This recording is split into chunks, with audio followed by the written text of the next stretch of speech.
Minas Gerais está completando hoje 300 anos e para marcar essa data importante, nós vamos agora para o primeiro povoado do estado. O Thiago Luz está lá e conta a história de Ibituruna para a gente. Boa tarde, Thiago.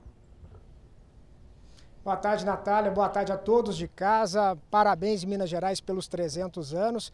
Pois é, Ibituruna o município foi emancipado entre 1962 e 63, mas bem antes, em 1674, existem registros do primeiro povoado que foi formado em Minas Gerais, aqui na cidade. Vou pedir para o Claudemir mostrar, são várias matérias, documentários, tudo registrado em livros que contam essa história. Na cidade também existem alguns monumentos que ficaram, dessa época. Esse aqui no centro é o Marco de Sesmaria, teria sido deixado aqui pela equipe de bandeirantes que passava por Ibituruna e fez esse primeiro povoado. Entre eles, quem comandava os bandeirantes era Fernão Dias.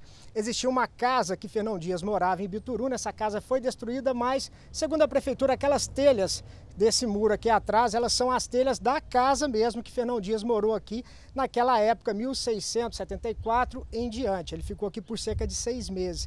E a gente convidou aqui o Gabriel. O Gabriel é um pesquisador, ele é da cidade, historiador também, para contar melhor essa história. Gabriel, boa tarde. Me explica direitinho como é que foi essa formação aí do primeiro povoado de Minas Gerais. Boa tarde, Thiago. Então, Fernão Dias era um bandeirante paulista que recebeu ordens do rei em 1672 para adentrar o sertão de Minas Gerais, que chamava Sertão do Cataguás, em busca de pedras preciosas, esmeraldas. Então, em 1673, ele enviou uma leva de homens comandada por Matias Cardoso. Essa leva tinha como função abrir caminhos e fundar povoados. E o primeiro povoado de Minas foi Ibituruna, que foi fundado por Matias Cardoso, que depois veio Fernão Dias, que residiu aqui um tempo. E por que essa demora para a emancipação só agora, em 62, 63? Eu acho que era pelo pouco índice populacional. Ibituruna contava com muito poucos habitantes e também pela carência de força política da época. Eu vou pedir para o Claudemir mostrar para a gente agora, Natália. Tem uma igreja que fica aqui no fundo, pedir para ele fazer ali uma volta com a câmera. Essa igreja é histórica, a Igreja do Rosário aqui em Ibituruna, e ela é a igreja onde frequentavam os escravos. Então tinha uma igreja só para os escravos aqui na cidade, e o Gabriel está fazendo um documentário que conta essa história. Isso é bem nesse início, né, Gabriel, do povoado? O que fala seu documentário? É bem desse início. Antigamente, na fundação de Ibituruna, de Minas Gerais em geral, existia geralmente 2 igrejas, uma para branco e outra para negro. Ibituruna construiu a matriz de São Gonçalo do Amarante em 1669. Como que os negros não podiam frequentar a mesma igreja que os brancos, eles tiveram que construir a igreja Nossa Senhora do Rosário dos Homens Pretos. E aí foi por isso que foi erguida a igreja, a capela. Agora, voltando aqui para o Marco de Sesmaria, ele foi colocado aqui pelos bandeirantes, né? O que ele significa, o que esse marco representa? Esse marco significa a passagem dos bandeirantes aqui e comprovando que Ibituruna é o primeiro povoado mineiro. Fernão Dias provavelmente pediu para o rei de Portugal uma concessão de Sesmaria, que Sesmaria era terra doada pelo rei de Portugal aos colonos aqui para cultivar. E provavelmente a leva que ficou aqui de Fernão Dias enquanto ele partiu em busca das esmeraldas, ficou cultivando aqui na Serra de Ibituruna. Tá certo, Gabriel, muito obrigado. Olha, muita história, viu, Natália? E aquela igreja do Rosário que eu mostrei, ela é feita no estilo barroco, rococó.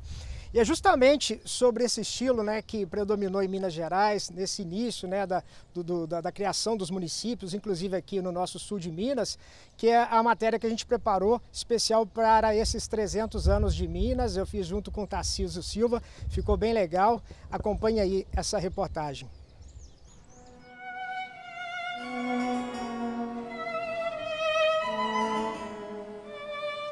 A bicentenária Igreja de Nossa Senhora do Rosário está entre as construções mais antigas de Lavras. Por muitos lavrenses é considerada o coração da cidade. Uma obra que resistiu ao tempo. No jogo da sorte, venceu, virou história viva.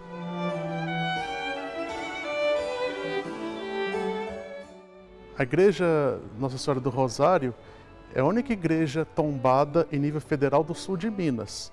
Isso aconteceu em 1948, após um grande movimento popular, que naquele momento havia um interesse grande de demolir a igreja para construir um cassino. Mas as pessoas, pensando na questão da história da igreja, da relação que ela tem com a nossa cidade, fizeram essa campanha para a preservação e acabou sendo tombada.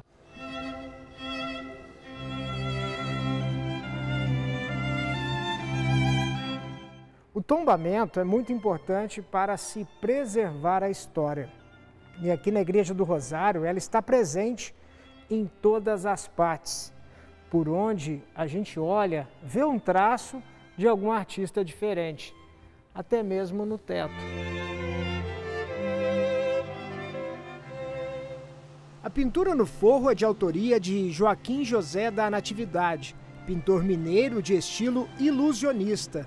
Imagens centenárias feitas com mãos detalhistas.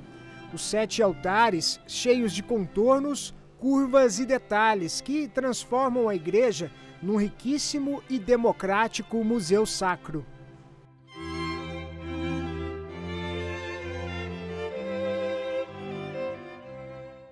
Ela tem muitas características desse arte que é o estilo barroco rococó. As pessoas que nos últimos anos têm sido feitos muitos estudos para determinar quem são os autores dessas parte artística. Há uma tese que seria o Luiz Souza Pinheiro, é um arquiteto lá de São João del Rei. Ele fez o risco de algumas cidades lá e também aqui essa Igreja do Rosário. E a parte da pintura, principalmente o forro, ela é atribuída a Joaquim Natividade.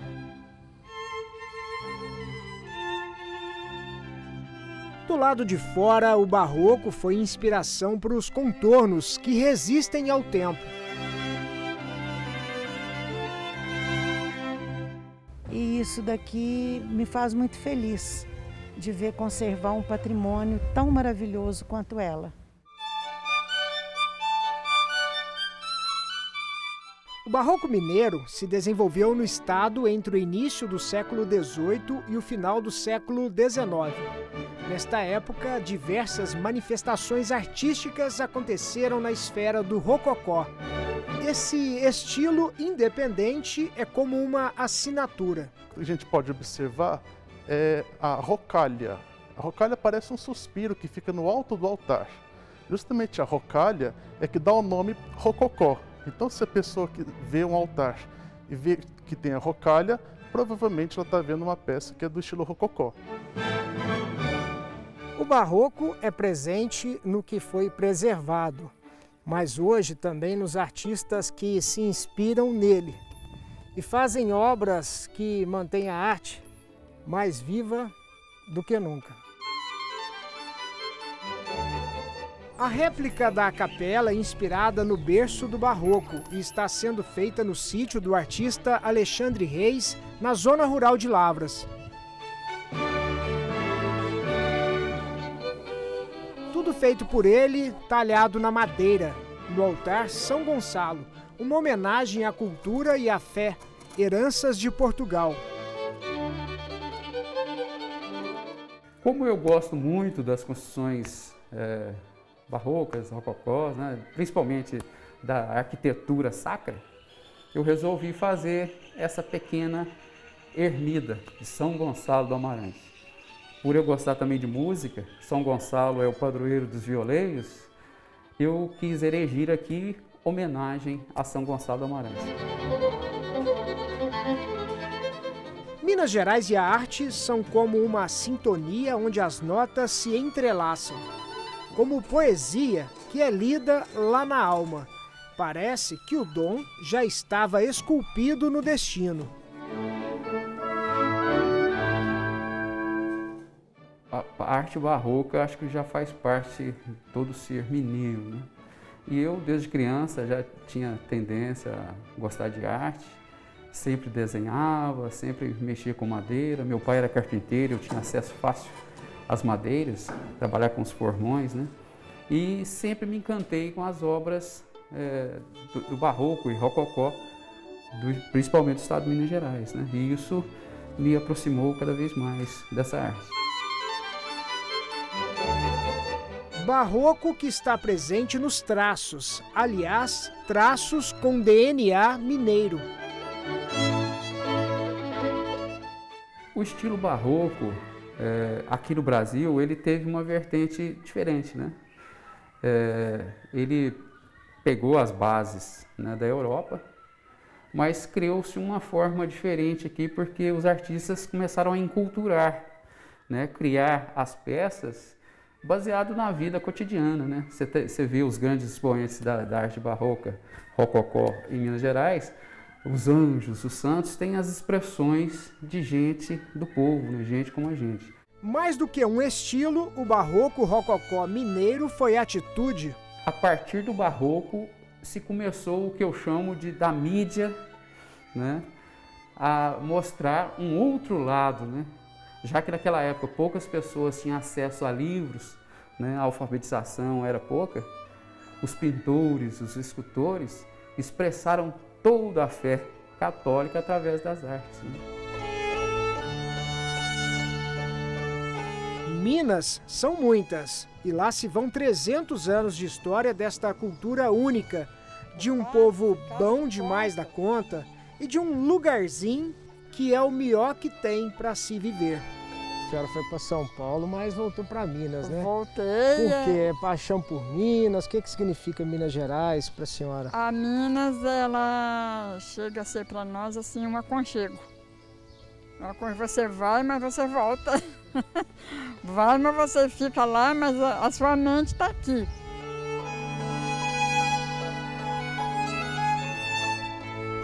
O que é ser mineiro?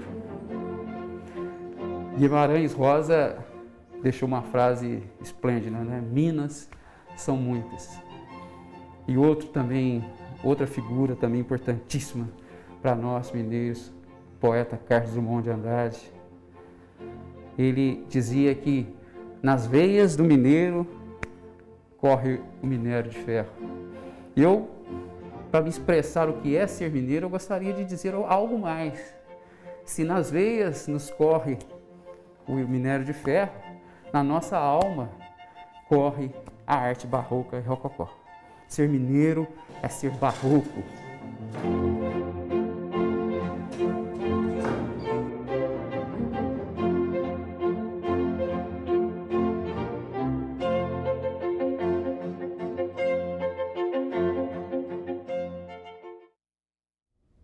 Parabéns, Minas Gerais.